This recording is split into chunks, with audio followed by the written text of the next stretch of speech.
Bendito sea el Dios y Padre de nuestro Señor Jesucristo, Dios de misericordia, Dios de amor, Dios de toda gracia y Dios de bondad. Bienvenido a nuestro programa La Gracia Revelada. Una vez más tenemos el placer de dirigirnos a todos ustedes para seguir dirigiendo la palabra del Señor a los corazones que están hambrientos de conocer cada día más a Dios y la manera más eficaz de poder relacionarse con Él. Hemos estado estudiando hace varias semanas sobre lo que es la gracia de Dios, sobre lo que es la salvación, sobre lo que es la elección soberana de Dios y la responsabilidad que tenemos de creer en Jesucristo como Salvador para poder obtener vida eterna.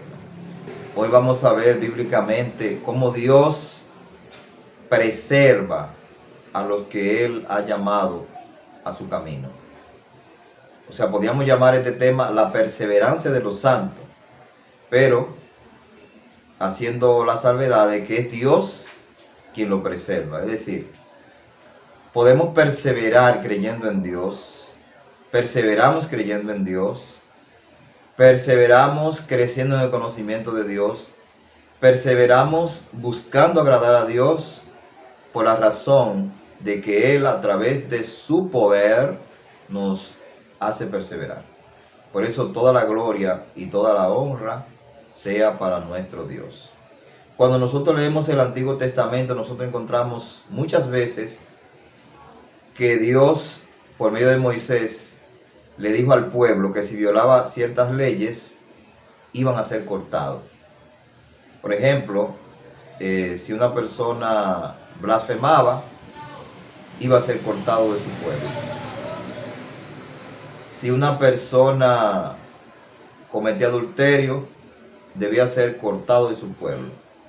Según Éxodo 31, si una persona violaba el día de reposo, también iba a ser cortado de su pueblo. O sea que en el Antiguo Testamento, en el Antiguo Pacto, para permanecer siendo parte del pueblo de Dios, tenía que mantenerse cumpliendo las leyes de Dios. Pero en el Nuevo Testamento encontramos que en el nuevo pacto no podemos ser cortados del pueblo de Dios. Una vez que ingresamos a ser parte del pueblo de Dios, ya no seremos cortados, porque no depende de nuestra obediencia, sino de la obediencia perfecta de Jesucristo. Y es lo que vamos a ver. Vamos a leer la palabra de Dios en el libro del profeta Jeremías, en el capítulo 31, versículo 31 al 34, y luego el capítulo 32, versículo 37 al 40. Primeramente, Jeremías 31, del 31 al 34, dice: He aquí vienen días, dice Jehová, en los cuales haré nuevo pacto. He aquí vienen días, dice Jehová, en los cuales haré nuevo pacto con la casa de Israel y con la casa de Judá. No como el pacto que hice con sus padres el día que lo tomé de la mano para sacarlos de la tierra de Egipto, porque ellos invalidaron mi pacto, aunque fui yo un marido para ellos, dice Jehová. Pero este es el pacto que haré con la casa de Israel después de aquellos días, dice Jehová. Daré mi ley en su mente y las escribiré en su corazón, y yo seré a ellos por Dios, y ellos me serán por pueblo. Y no enseñará más ninguno a su prójimo ni ninguno a su hermano, diciendo: Conoce a Jehová, porque todos me conocerán, desde el más pequeño de ellos hasta el más grande. Luego en el capítulo 32, versículo 37 al 40, He aquí yo los reuniré de todas las tierras a las cuales los eché con mi furor y con mi enojo e indignación grande. He aquí yo los reuniré de todas las tierras a las cuales los eché con mi furor y con mi enojo e indignación grande, y los haré volver a este lugar, y los haré habitar seguramente, y me serán por pueblo, y yo seré a ellos por Dios. Y les daré un corazón y un camino para que me teman perpetuamente, para que tengan bien ellos y sus hijos después de ellos. Haré con ellos pacto eterno, que no me volveré atrás de hacerle bien. Haré con ellos pacto eterno, que no me volveré atrás de hacerle bien. Y pondré mi temor en el corazón de ellos, para que no se aparten de mí, y me alegraré con ellos haciéndoles bien, y los plantaré en verdad de todo mi corazón y de toda mi alma. El texto que acabamos de leer nos habla de la promesa de Dios de hacer un nuevo pacto con la casa de Judá y con la casa de Israel. Alguien podría preguntar, ¿y qué tengo yo que no soy judío, que no soy de la casa de Judá ni de la casa de Israel que ver con este pacto? Bueno, más adelante vamos a ver que tiene que ver con todos los creyentes en todos los tiempos. Pero para nosotros entender la naturaleza de este pacto que Dios está anunciando por medio del profeta Jeremías, necesitamos saber qué pasó con el antiguo pacto, en qué consistía ese pacto que dice ahí que no sería, el nuevo no sería igual que el que él hizo cuando lo sacó de la mano de Egipto. Bueno, pues todo comienza con Abraham.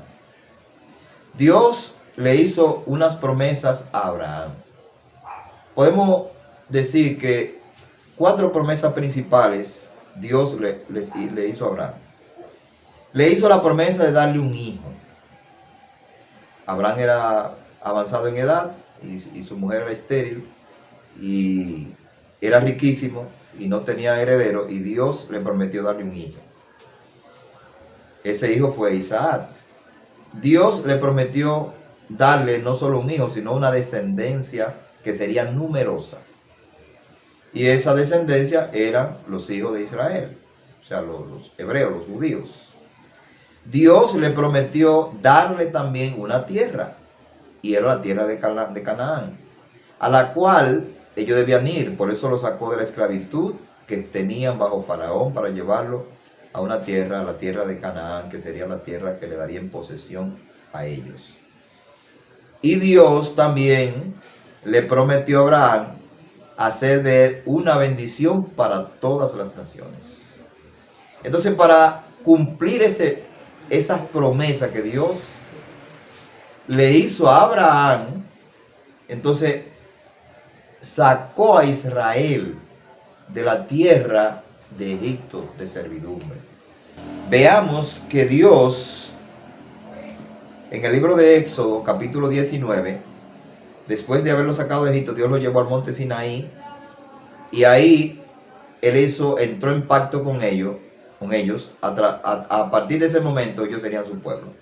En Éxodo capítulo 19 encontramos que Dios bajó al monte Sinaí para hacer una alianza con ellos. Dice: en el mes tercero de la salida de los hijos de Israel de la tierra de Egipto, en ese mismo día llegaron al desierto de Sinaí. Y Moisés subió a Dios, y Jehová lo llamó desde el monte, diciendo: así dirá la casa de Jacob y anunciará a los hijos de Israel: vosotros visteis lo que hice a los egipcios, y cómo os tomé sobre las alas de águila y lo he traído a mí. Ahora pues, si diereis oído a mi voz y guardareis mi pacto, vosotros seréis mi especial tesoro sobre todos los pueblos, porque mía es toda la tierra. Y vosotros me seréis un pueblo de sacerdotes, gente santa. Estas son las palabras que dirá a los hijos de Israel. Está diciendo que para ellos entrar en pacto con él, tenían que obedecer las leyes que él les propondría. Y al seguir leyendo, vemos entonces que ellos se comprometieron a obedecer. Pero, dado que ellos eran de la descendencia de Abraham, pero también eran descendientes de Adán, porque todos los seres humanos son descendientes de Adán, ellos no podrían cumplir perfectamente todas las leyes de Dios. Por lo tanto, ese pacto no era suficiente para que Dios les cumpliera todas las promesas que le hizo a Abraham. Por eso se necesitaba un segundo pacto. Cuando Dios lo llevó al desierto a ellos para darle su ley ahí en el monte Sinaí, luego, cuando Moisés estaba ya para partir, para morir, antes de que ellos entraran en la tierra de Canaán, le reiteró que ellos necesitaban obedecer a Dios para que se cumplieran las promesas en ellos, la promesa que Dios le hizo a Abraham. Veamos en Deuteronomio capítulo 8, donde Dios, a través de Moisés, le dice al pueblo que si no obedecen, no pueden heredar las promesas que Dios le hizo a Abraham. En Deuteronomio capítulo 8, versículo 1 en adelante, cuidaréis de poner por obra todo el mandamiento que yo os ordeno hoy, para que viváis y seáis multiplicados, y entréis y poseáis la tierra que Jehová prometió con juramento a vuestros padres. Y te acordarás de todo el camino donde te ha traído Jehová todos estos 40 años en el desierto, para afligirte, para probarte, para saber lo que ve en tu corazón, si habías de guardar sus mandamientos o no. Ahí vemos que Dios le está diciendo por medio de Moisés que para cumplir la promesa que le hizo a los padres, a Abraham, bueno, dice los padres porque Dios se la reiteró a Isaac y se la reiteró también a Jacob. Son los padres de la nación hebrea, Abraham, Isaac y Jacob. Esa promesa de hacer de ellos una gran nación, de darle una tierra y de hacer de ellos una bendición para todas las naciones, no podría cumplirse si ellos no obedecían las leyes de Dios. Y específicamente, ese pueblo era el que tenía la obligación de ser luz para las naciones, a través de cómo ellos mostraran el poder y la gracia de Dios obedeciendo sus leyes. Pero a causa de la naturaleza pecadora heredada de Adán, Israel no pudo cumplir todas las leyes de Dios, y por lo tanto no era posible que a través de ese pacto de la ley ellos pudieran cumplir todas las promesas, o Dios podía cumplir todas las promesas que le hizo a Abraham. En el capítulo 7 de Deuteronomio, versículo 6 al 8, porque tú eres pueblo santo para Jehová tu Dios te ha escogido para ser un pueblo especial, más que todos los pueblos que están en la tierra. No por ser vosotros más que todos los pueblos os ha querido Jehová y os ha escogido, pues vosotros erais el más significante de todos los pueblos, sino por cuanto Jehová os amó y quiso guardar el juramento que juró a vuestros padres, os ha sacado de la mano poderosa de Egipto y os ha rescatado de la servidumbre de Faraón. Conoce pues que Jehová tu Dios es fiel, que guarda el pacto y la misericordia, lo que me ama y guarda sus mandamientos, hasta 1000 generaciones. Está diciendo que Dios lo escogió a ellos, lo sacó de Egipto para cumplir las promesas que le hizo a Abraham. Pero entonces cuando llegamos al texto de Jeremías, Dios dice que va a hacer un nuevo pacto, no igual que ese que hizo cuando lo sacó de la casa de servidumbre de Egipto, sino un pacto diferente. ¿Y qué tenía de diferente ese pacto que Dios hizo con el pueblo, con la casa de Judá y la casa de Israel, anunciado por Jeremías, o por Dios a través de Jeremías? Bueno, lo diferente que tenía este pacto es que dice en el versículo 33 de Jeremías 31, este es el pacto que haré con la casa de Israel. Daré mi ley en su mente y en su corazón, las escribiré y seré yo por Dios. Y dice, y nunca más me acordaré de sus pecados y transgresiones. O sea, la diferencia es que a través de este nuevo pacto, Dios le ofrece el perdón completo de todos sus pecados. Y así entonces podían cumplir la promesa que le hizo a Abraham. Ahora bien, la pregunta que alguien podría hacerse, como dije al principio, ¿por qué menciona la casa de Judá y la casa de Israel? ¿Por qué menciona dos si Israel es un solo pueblo? Bueno, la historia bíblica registra que el pueblo de Israel se dividió en dos reinos. Después de la muerte de Salomón, el hijo de Salomón, Roboam, en el gobierno de él se dividió y hubo dos reinos en Israel. Por eso menciona la casa de Judá y la casa de Israel. No menciona a los gentiles, porque aún este nuevo pacto no es hecho con los gentiles, fue hecho con la casa de Judá y la casa de Israel. Pero ese nuevo pacto en el Nuevo Testamento se explica que no es con la casa de Israel en general, o sea, no es con todos los judíos. Ese nuevo pacto fue hecho con un remanente de la casa de Judá y de la casa de Israel, que según Pablo en Romanos capítulo 9 y capítulo 10 y capítulo 11, son los que creyeron en Jesucristo. Cuando Jesucristo vino, aquellos que recibieron de Dios la revelación de que Jesucristo era el Mesías, prometido en las Escrituras, y creyeron en Él, esos fueron incluidos dentro de ese nuevo pacto. Eso es el remanente de la casa de Judá y la casa de Israel. Ahora, entonces, ¿cómo los gentiles, las naciones, los que no eran judíos, pueden entrar en esa promesa de ese nuevo pacto de ser perdonados de todos los pecados y de tener una comunión directa con Dios. Bueno, lo que sucede es que tanto en el antiguo pacto como en el nuevo, los gentiles son invitados. Ese pacto que Dios hizo con Israel en el monte Sinaí, lo que se conoce como el antiguo pacto, Dios lo hizo con Israel, pero varios textos en el Antiguo Testamento dicen que los gentiles podían ser incluidos. Si venían y se circuncidaban y aceptaban las leyes, se comprometían, ellos al ser circuncidados ya eran contados como si fueran israelitas y tenían los mismos derechos y privilegios que tenían los israelitas, los judíos. Entonces, así mismo en el nuevo pacto, tanto el Antiguo como el Nuevo Testamento dice y enseña que todos los gentiles que crean en Jesucristo son incluidos en ese nuevo pacto. Hay muchas profecías en el Antiguo Testamento que decían que cuando el Mesías viniera y haría ese nuevo pacto con la casa de Judá y la casa de Israel, incluiría gente de todas las naciones en ese nuevo pacto para que tuviera la vida eterna a través de Jesucristo. Por eso nosotros, los que hemos creído en Jesucristo, somos beneficiarios de ese nuevo pacto. Entonces, en ese nuevo pacto se nos enseña que todos los que son incluidos en él perseveran, no son cortados.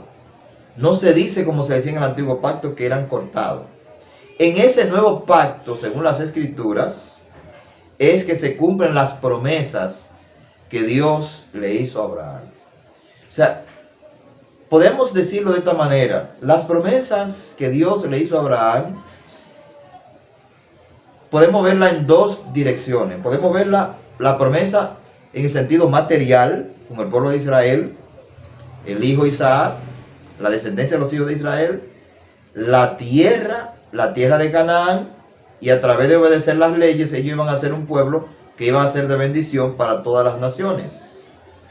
Pero dado que Israel no podía cumplir perfectamente todas las leyes de Dios, entonces Dios tuvo que hacer un nuevo pacto con el verdadero Israel, que es Jesucristo. Y a través de Jesucristo entonces se cumple espiritualmente esas promesas que Dios le hizo a Abraham.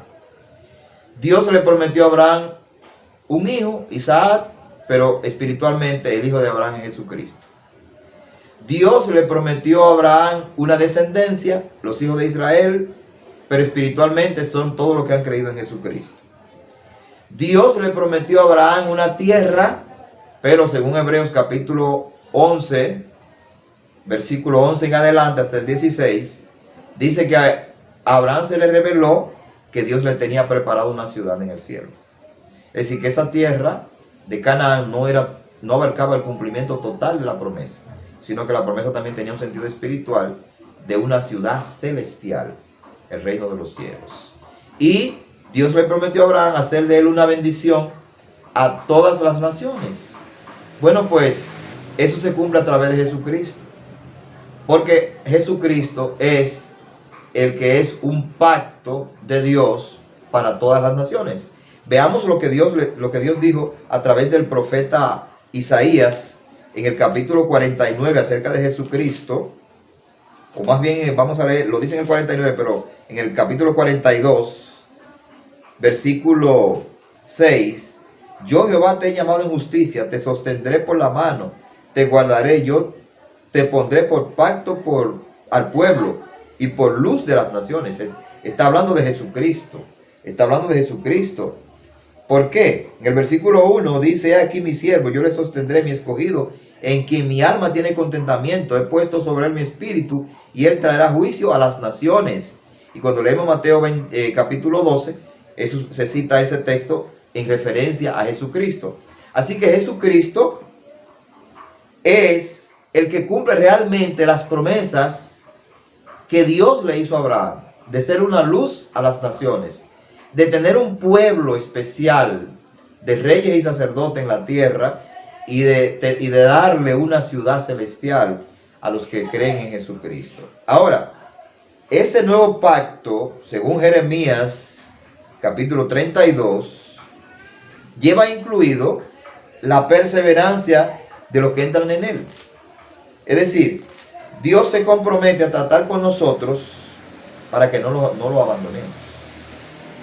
Vuelvo a leer Jeremías capítulo 32, versículo 37, dice que Dios iba a reunir, porque la tierra de Canaán, el hecho de que Israel estuviera en Canaán era condicional a que obedecieran a Dios. Y como ellos desobedecieron muchas veces, Dios los sacó de su tierra. Estuvieron en Babilonia 70 años y luego regresaron.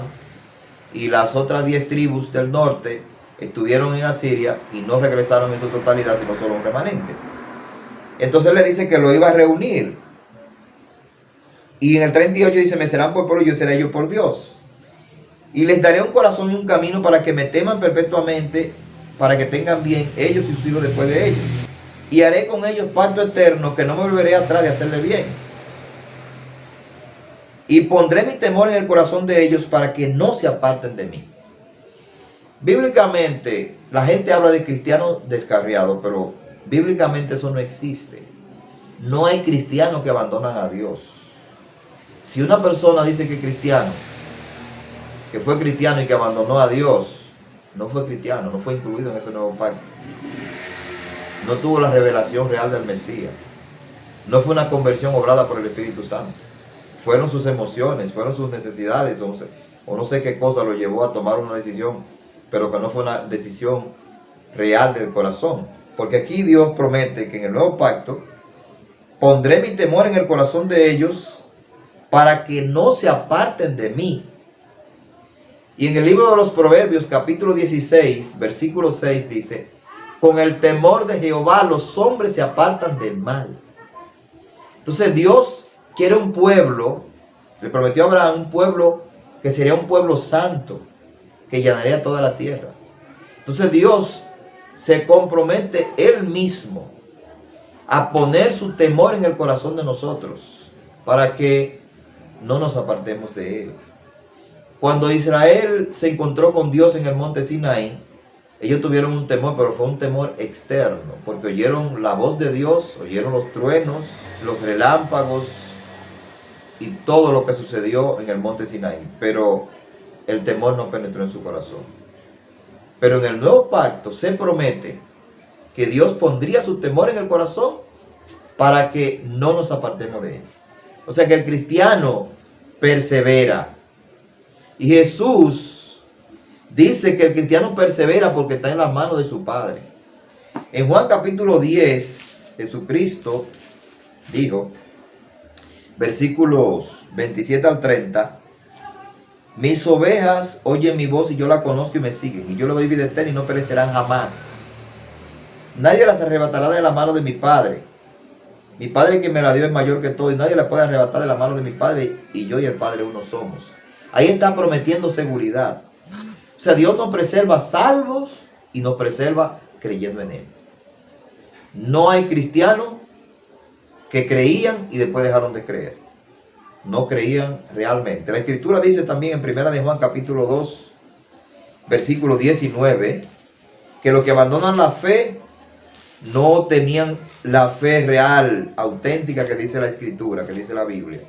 1 de Juan capítulo 2, versículo 19, salieron de nosotros, pero no eran de nosotros, porque si hubiesen sido de nosotros, habrían permanecido con nosotros. Pero salieron para que se manifieste que no todos son de nosotros. Así que ahí está claro, salieron porque no eran del pueblo, no estaban incluidos. Quizás estaban ahí en el grupo, pero no habían sido regenerados, no habían nacido de nuevo. El que es nacido de nuevo persevera creyendo en Dios, persevera en la fe de Jesucristo. Y en 2 de Juan, versículo 7, nos dice, 2 de Juan, versículo 7, o versículo 9, cualquiera que se extravía y no persevere en la doctrina de Cristo, no tiene a Dios. El que persevera en la doctrina de Cristo, este sí tiene al Padre y al Hijo. O sea, la manera de saber a quién Dios está preservando es que está perseverando. Así se manifiesta. La Escritura dice que Dios da el don de fe. ¿Cómo yo puedo saber, o cómo se puede saber ¿A quién Dios le ha dado el don de fe? El que cree en Jesucristo. El que cree en Jesucristo, así sabemos, que manifiesta, que expresa que tiene fe en Jesucristo, pues así sabemos que ha creído, que Dios obró en su corazón el don de fe. La Escritura dice que Dios da el don de arrepentimiento. ¿Cómo sabemos a quién Dios? ¿Cómo podemos saber a quién Dios le ha dado el don de arrepentimiento? Al que se arrepiente. Cuando vemos que se arrepiente, entonces sabemos que Dios le ha dado el don de arrepentimiento. Entonces, ¿cómo podemos saber a quien Dios está preservando? El que persevera. Así que yo no encuentro en las Escrituras cristianos descarriados. No. Pueden haber cristianos que estén temporalmente viviendo una vida como si fueran inconversos.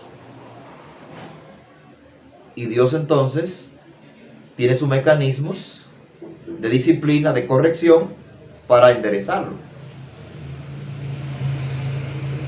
Pero el cristiano verdadero persevera. ¿Por qué? Porque Dios se comprometió en Jesucristo, a guardar a todo aquel que ha tenido la revelación de que Jesucristo es el Hijo de Dios y ha puesto su fe. Cuando le escribió a los filipenses, el apóstol Pablo le aseguró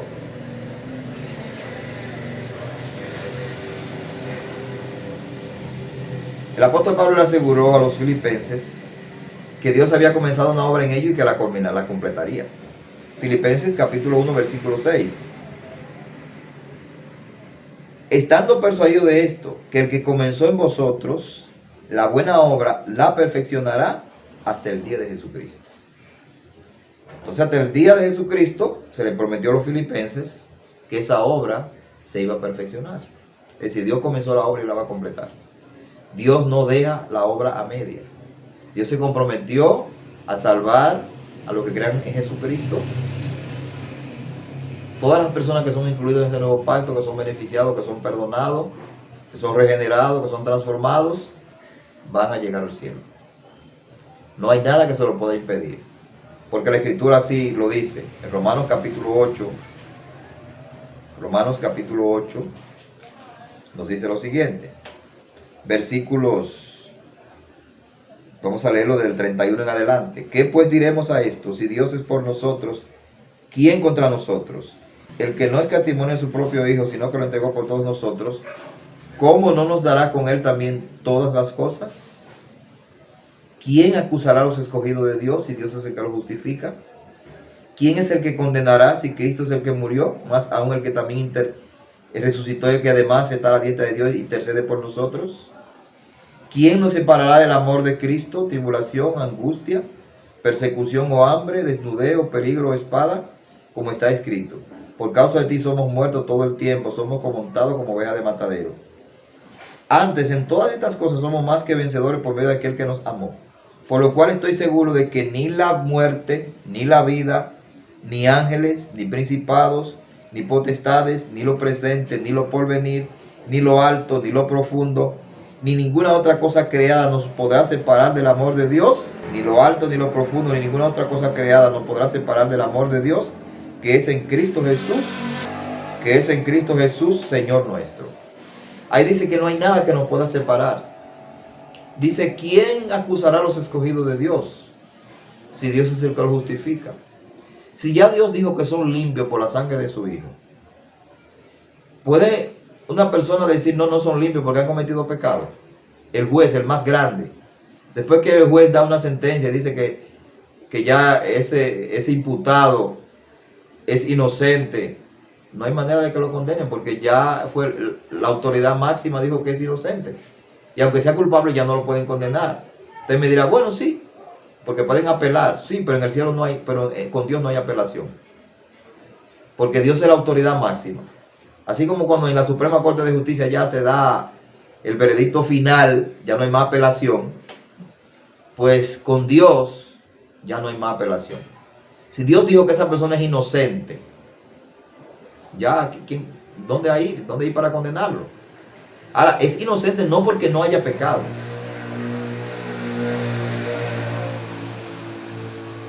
Y es bueno reiterar eso. Es inocente Porque la inocencia de Cristo se le acredita.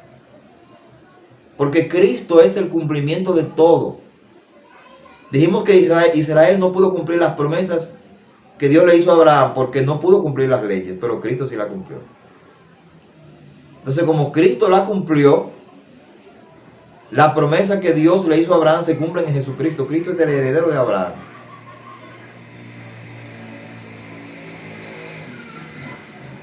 Entonces, a través de Cristo, por la obra de Jesucristo, por la obediencia de Jesucristo, Dios le concede un pueblo, una nación. Todos los creyentes en Cristo son esa nación. Por la obediencia de Jesucristo, no por la obediencia de ellos. No por la obediencia de ellos. Naturalmente, Dios pone el temor en el corazón para transformar y tratar con nosotros, porque tenemos que ser luz en el mundo.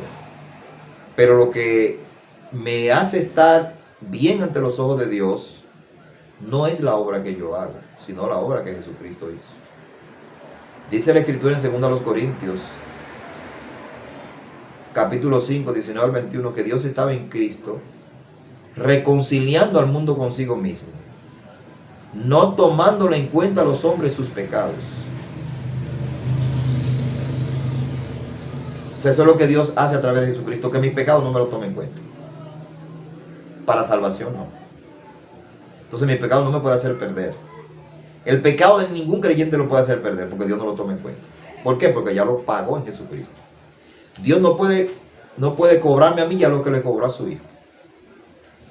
Pero repetimos, hay gente que puede decir, bueno, pues entonces vamos a vivir como nos dé la gana. No, porque Dios promete poner el temor en el corazón para que yo no quiera vivir como me da la gana. Y la gana que tengo es de vivir para Él. Sí, porque hay gente que dice, bueno, pues si es así, entonces uno ya se empieza a vivir en pecado, en desobediencia. No, porque Él dice que va a tratar con nosotros. Y ese nuevo pacto lleva incluido que la voluntad de Dios se haga. Que Cristo se propone hacer de nosotros personas diferentes. Leamos en Romanos capítulo 15, versículos 7 y 8. Por tanto, recibíos los unos a los otros, como también Cristo nos recibió para gloria de Dios. Pues os digo que Cristo Jesús vino a ser siervo de la circuncisión para mostrar la verdad de Dios y para confirmar las promesas hechas a los padres. Ahí que lo vemos que en Cristo es que se cumplen las promesas que Dios hizo a los padres, es decir, a Abraham, a Isaac y a Jacob. Y para que los gentiles glorifiquen a Dios por su misericordia, como está escrito. Por tanto, yo te confesaré entre los gentiles y cantaré a tu nombre. Es decir, que el nuevo pacto abarca a todos los creyentes. Y entonces, Cristo Jesús vino primero a ser siervo de la circuncisión, es decir, a los judíos, al remanente, los que creyeron. Y luego, entonces, la promesa se hace extensiva a todas las naciones. Ahora, en Hebreos capítulo 13, se habla de ese nuevo pacto y se dice que la voluntad de Dios se hace a través de Cristo obrando en el corazón de los que son beneficiarios de ese pacto. Hebreos capítulo 13, versículo 20 y 21. Y el Dios de paz, que resucitó de los muertos a Jesucristo, nuestro Señor, el gran pastor de las ovejas, por la sangre del pacto eterno. ¿Por qué es un pacto eterno? Porque no se puede romper, no hay manera de que se viole. Leímos en Jeremías que Dios dijo que iba a hacer un nuevo pacto porque el primero fue invalidado. O sea, Israel no lo cumplió. Y como Israel no cumplió las leyes, el pacto se rompió. Pero este nuevo pacto no se puede romper. Aunque yo viole las leyes, no se puede romper. ¿Y por qué? Porque no soy yo que la cumplo, sino Jesucristo. Entonces, como Jesucristo la cumplió, no hay manera de que yo pueda salir de ese pacto, porque el garante mío es Jesucristo. Eso es lo que la Escritura dice, que Él es el fiador del nuevo pacto. ¿Por qué? Porque el garante mío ante el Padre es Jesucristo. Jesucristo le garantizó al Padre que su ley sería obedecida y Él la obedeció. Y me garantiza a mí que las promesas de dar vida eterna son reales porque Él murió en mi lugar. Versículo 21. Os haga actos en toda buena obra para que hagáis su voluntad, haciendo Él en vosotros lo que es agradable delante de Él por Jesucristo, al cual sea la gloria por los siglos de los siglos. Así que lo que Dios quiere que yo haga en la tierra como representante de Él, como súbdito de su reino, dice que a través de ese nuevo pacto, ese pacto eterno, Cristo lo hace a través de mí. Entonces, repito, no encuentro las escrituras cristianos nacidos de nuevo que se pierden, cristianos que están salvos y luego están perdidos. No, porque no es por la obra mía, es por la de Jesucristo. Pero tampoco encuentro las escrituras cristianos que tienen temor de Dios, que aman a Dios, que creen en Jesucristo como su Salvador y que luego abandonan a Dios y dejan de creer en Cristo como Salvador. No lo encuentro. Porque los que se salen, como dice la gente, los que se descarrían, si vale el término, la Escritura dice que nunca fueron. La salvación no se pierde. Si la persona supuestamente se pierde, es porque nunca fue salvo. Porque en Jesucristo, dice 2 Corintios capítulo 1, que todas las promesas de Dios se cumplen. Entonces no depende. Leímos en Romanos capítulo 8 que Cristo intercede por nosotros. Y eso significa que Él está rogando por nosotros. Entonces, ¿por qué lloro? Porque Cristo le ruega al Padre y Cristo, el Padre, a través del Espíritu Santo me pone el deseo de orar. ¿Por qué leo la Biblia? Porque Cristo le ruega al Padre y el Espíritu Santo me pone el deseo de leer la Biblia. ¿Por qué tengo deseo de obedecer a Dios, de amar a Dios, de cumplir los mandamientos de Cristo? Porque Cristo le ruega al Padre. Y el Padre, a través del Espíritu Santo, me pone ese deseo en el corazón. Terminamos con Hebreos capítulo 7, donde nos dice que Cristo es el mediador de ese nuevo pacto y que por lo tanto siempre podemos estar en la presencia de Dios como si no hubiéramos pecado. Versículo 22 hasta el 27 nos dice: por tanto Jesús es fiador de un mejor pacto. Y los otros sacerdotes llegaron a ser muchos debido a que por la muerte no podían continuar. Mas este, cuanto permanece para siempre, tiene un sacerdocio inmutable, por lo cual puede salvar perpetuamente a los que por él se acercan a Dios, viviendo siempre para interceder por ellos. Entonces no hay un momento en cuando Cristo deje de rogar al Padre por mí. No hay un momento. Cuando yo peco, el Espíritu Santo va a producir arrepentimiento. ¿Por qué? Porque Cristo se lo va a pedir al Padre. Versículo 26. Porque tal sumo sacerdote nos convenía, santo, inocente y sin mancha, apartado de los pecadores, hecho más sublime que los cielos, que no tiene necesidad cada día, como aquellos sumos sacerdotes, de ofrecer primero sacrificio por su propio pecado, luego por lo del pueblo, porque esto lo hizo una vez para siempre, ofreciéndose a sí mismo. Porque la ley constituye sumo sacerdote a débiles hombres, pero la palabra de juramento posterior a la ley, al Hijo hecho perfecto para siempre. La Escritura dice que Cristo es un sumo sacerdote perfecto. En un estudio posterior tendríamos que hablar qué es ese sacerdocio que menciona ahí y por qué se necesitaba un sacerdocio. Pero podríamos resumirlo de esta manera. En el Antiguo Testamento se hacían sacrificios de animales como una representación de Cristo que iba a morir por los pecados del pueblo. Dice que cuando Jesucristo estaba celebrando la cena del Señor con sus discípulos, tomó la copa y dijo: esta es la copa del nuevo pacto en mi sangre, que por muchos es derramada para la remisión de los pecados. O sea, la sangre de Jesucristo fue derramada por todos los creyentes. Y esa es la sangre del nuevo pacto. Entonces esa sangre que sería derramada para limpiar los pecados de todos los creyentes, estaba simbolizada en el Antiguo Testamento por los sacrificios animales. Y los únicos que podían ofrecer esos sacrificios a Dios eran los sacerdotes.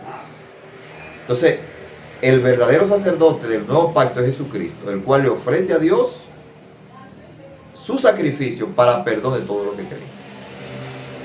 Lo único que hacía que el pueblo siguiera siendo pueblo de Dios y no fuera exterminado completamente, era que a través de esos sacrificios Dios le otorgaba un perdón temporal hasta que Cristo viniera. Por eso en Hebreos 9:15 dice que Cristo murió para redimirlo a ellos, a los que murieron antes de que Él viniera, pero que celebraban esos sacrificios de animales, creyendo en ese Mesías que iba a venir. Hoy no hay que se ofrecer esos sacrificios de animales porque el verdadero sacrificio fue hecho. Fue el sacrificio de Jesucristo. No tenemos que hacer sacrificio para agradar a Dios. No tenemos que hacer sacrificio para comprar el favor de Dios.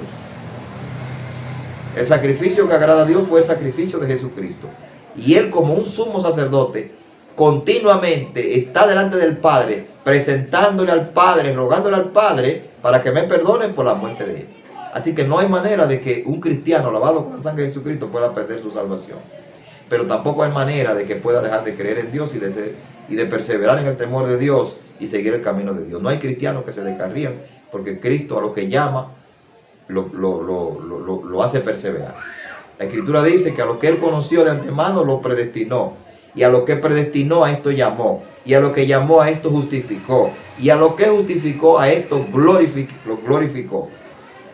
La glorificación ocurre cuando estamos en el cuerpo nuevo, en la resurrección, cuando somos resucitados y recibimos un cuerpo de gloria. Sin embargo, Pablo en Romanos capítulo 8, versículo 28 al 30, lo da como ya algo realizado. O sea que a eso que Él escogió de la eternidad, no es posible que sean glorificados, no es imposible ni posible, es que van a ser glorificados. Es un hecho. No hay ninguno de los que fueron escogidos de la eternidad se pueden perder. Ninguno van a abandonar a Dios. Ninguno van a dejar de creer en Cristo. Todos van a perseverar creyendo en Jesucristo.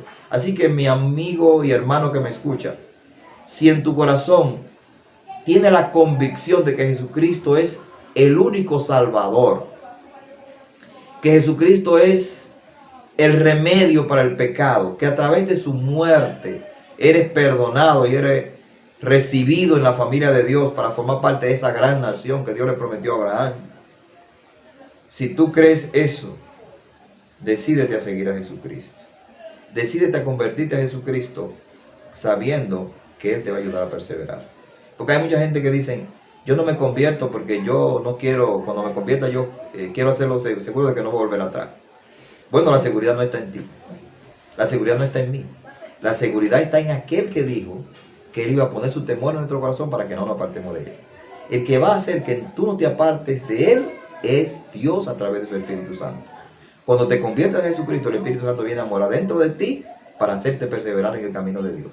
No importa las debilidades que tenga, no importa las luchas que tenga, no importa los compromisos que tenga, no importa los enredos de vida que tenga, Dios puede con todo eso.